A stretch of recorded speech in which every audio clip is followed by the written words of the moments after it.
Hello and welcome back. Currently, we are in the directing chapter. There are four elements in the directing process. The first one is supervision, which we saw in the previous lecture.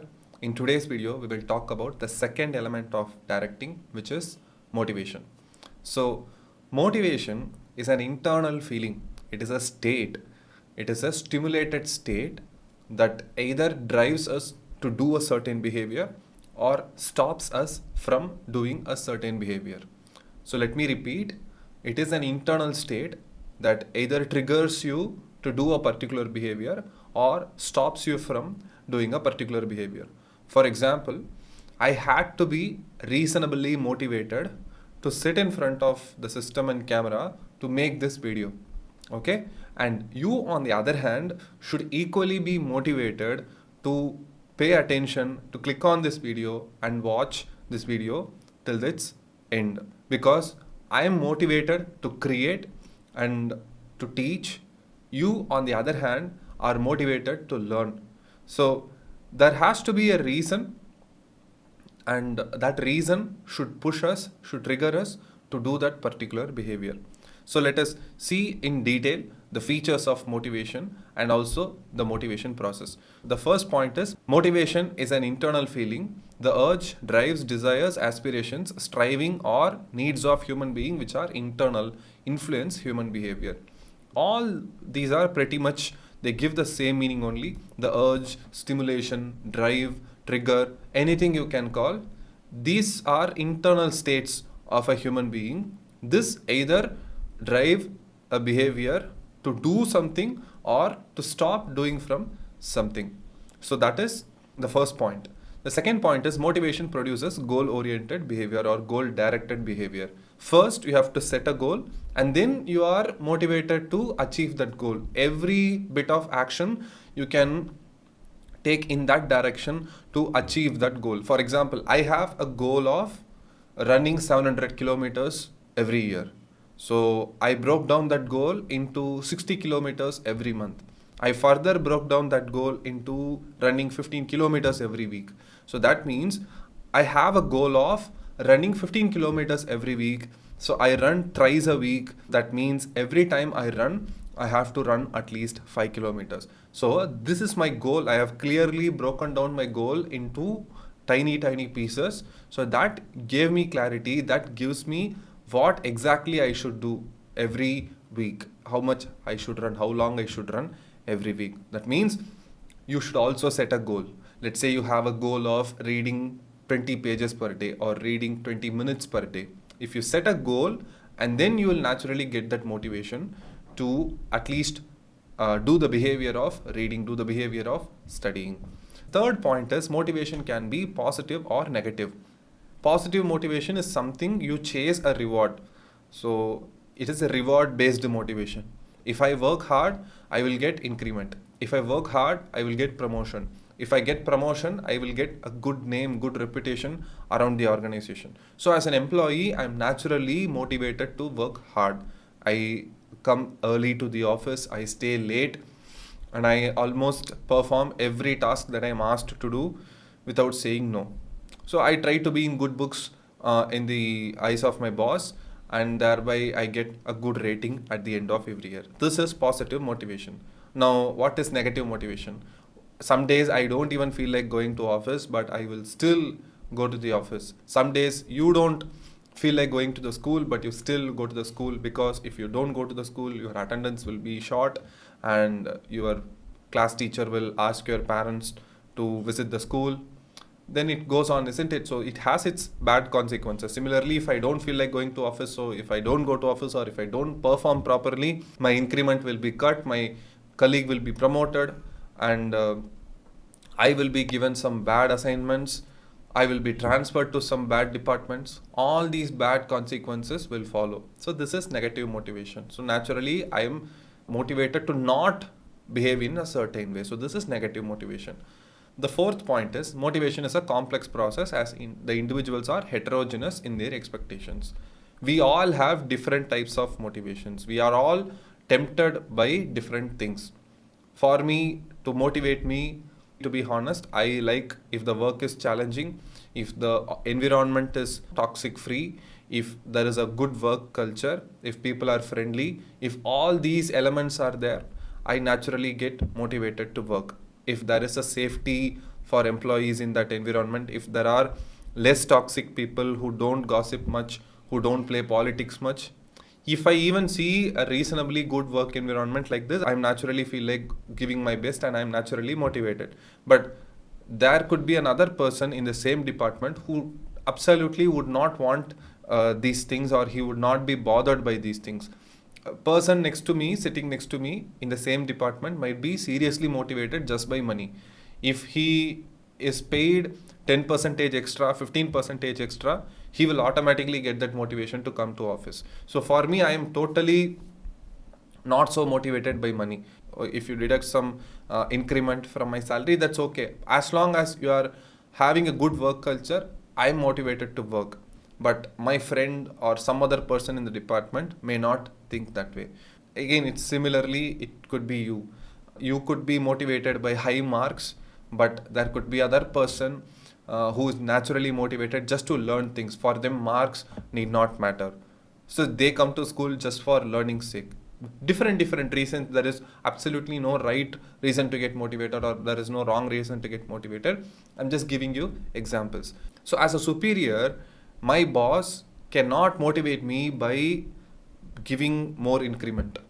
My boss cannot motivate me by giving more promotion. As long as the work culture was not so great, if the department is so toxic, if there is so much politics, I naturally not feel motivated at all. But my colleague, on the other hand, if my boss wants to motivate him, all he need to do was just give 10% increment or 15% increment. So as a leader of the team, my boss has to know what motivates whom. Who gets motivated by what? Harish gets motivated by this thing and his colleague is motivated by the other thing. So let me use the right tool to get them motivated. So it has to be assessed by my boss. So now let's talk about the motivation process. How motivation works. This is actually a good diagram, pretty much similar to habit psychology. Now you have an unsatisfied need, and that unsatisfied need gives you some tension, and that tension makes you to do a certain behavior, so it drives you in a direction. So you are in search of a reward behavior, and then you perform the behavior, and then your need is satisfied, and finally, because of the satisfied need, you are getting the tension relieved. Now let us see some examples. Let's say you are bored and you want to have a conversation with a friend. So this is the unsatisfied need. You are bored and you want some conversation with a person. So you sent a message to that person and that person replied back. If that person has replied back, that means your need is getting satisfied. You are starting to have a conversation. You are not alone anymore. There is a conversation happening. And after the end of the conversation, the need is complete. So the thirst is over, which means your loneliness or your boredom, whatever that you have been feeling, is solved temporarily. Another example, most of you might have a coffee drinking habit if you are in South India. Pretty much also if you are in Tamil Nadu, many people drink coffee. So a lot of people, when they get up after they brush, the first thing they do is drink a cup of coffee. If they don't drink a cup of coffee, they will develop a headache. So this is again a symptomatic thing. People have been habituated to this for almost a lifetime. So this is a natural reaction that the body gives right after brushing. Unless you drink coffee within 15 minutes after brushing, people start to develop headache. So let's say that headache is the unsatisfied need. It's a symptom that your body and your brain tells that at this time you have habituated me to do this behavior and today you are not doing this behavior, better give me a cup of coffee. This is the unsatisfied need. Now that has created a tension. The headache is the tension. Then you drink a cup of coffee with strong brew and a good amount of sugar. You intake that coffee and that coffee is extremely tasty. That is the solution behavior. When you complete that behavior, your headache is resolved. So the need is satisfied. So this is exactly how motivation works. So you develop a hunger or you develop some thirst. If you are hungry, you go open the fridge and you eat something. That's how the hunger is the thing that creates motivation. Similarly, if you are thirsty, you open again the fridge and drink some beverage, or you go in search of water. So thirst is the thing that motivates you to get up and go in search of water. Now let us talk about the importance of motivation. The first point is motivation helps to improve performance levels of employees. Employees should not be in a numbed state, should be indifferent, and just like that they should come to office for the sake of coming to office. It shouldn't work like that. Employees should be in a little charged up state to deliver a better behavior. So proper motivation satisfy the needs of employees. They in turn devote all their energies for optimum performance in their work. It's a simple thing. If a cricket player, if he's not enough motivated on the field, you will not see the best behavior, you will not see the best thing coming out of him on the field. And that naturally bores everybody, and it is also not good for the playing team. So we need the employees to be in a naturally motivated state. So that's the first point. The second point is motivation helps to change negative or indifferent attitudes of employees to positive attitudes. Pretty much the same thing. If people have negative behavior, if they are lethargic, or if they are doing some counter activities that are not good for the organization, that are detrimental to the organization, then again we have to persuade them, make some sense to them, and bring them into the right mental state, and thereby they start performing good behavior. If that thing is not happening, if you have done your enough level of persuasion but the negative attitude of the employee hasn't changed, then it is time to let go of that employee. So it is extremely crucial. It is done by every HR department, every person in the HR department. They always keep checking if all the people working in the organization have good attitude or not. If they find a person with a bad attitude, negative attitude, they try their best to come up with some persuasion, give some sense, try to have a talk, try to have a conversation, all those things. And if there is any unresolved needs of that person which they have to do from their part, they will try to do it. But after doing all these, if the employee is not coming in alignment with the organization's goals, then they will actually let go of the employee. So that's why again motivation is important in that aspect.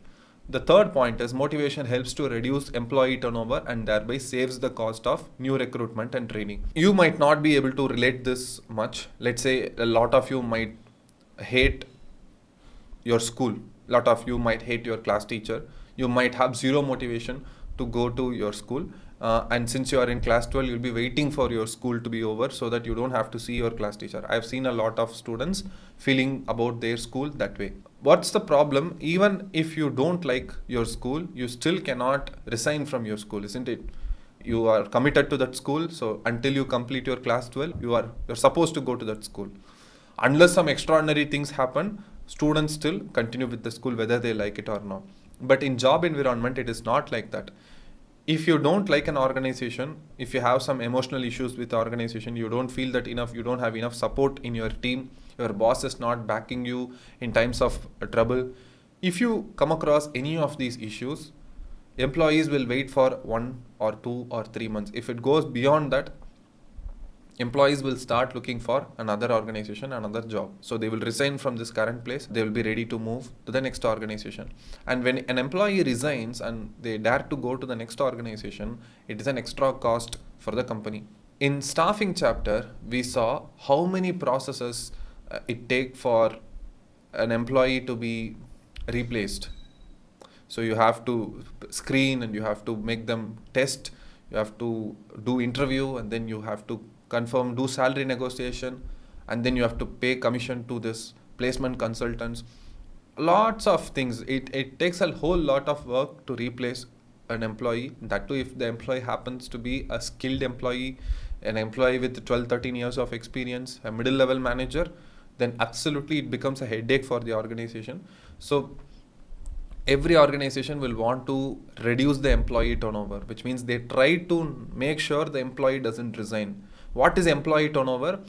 At the start of the year, there are 7 people in the team, and 4 people left the organization and 4 people have been replaced. So the total strength of the team is 7, and 4 people have gone and 4 new people have come. So 4 by 7 is that employee turnover, which is more than 50%.